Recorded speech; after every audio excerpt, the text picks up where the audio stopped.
What's up, everyone? Welcome to the video. Today we're going to take a look at how to replace the battery in this Lincoln Navigator remote key fob. This Lincoln Navigator key fob is going to use replacement battery CR2450, and I'll put a link in the description box of this video to where you can find these replacement batteries if you're in need.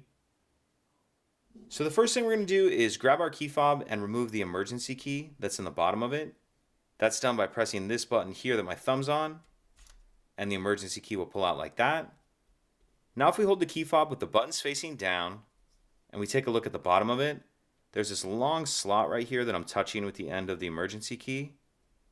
What I'm going to do is take my key and push it in that slot as far as it will go, and then I'm going to angle it up and push up on that back cover like that.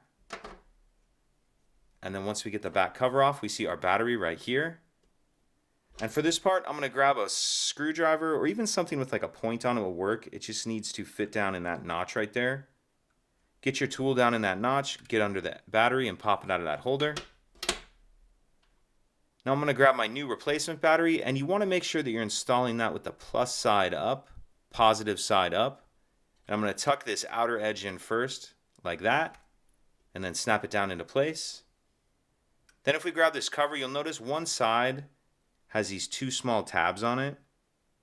The two small tabs are going to go towards the top of the key fob, and we're going to kind of slide those in first like that, and then snap the back cover down, slide the emergency key back in, and that's it.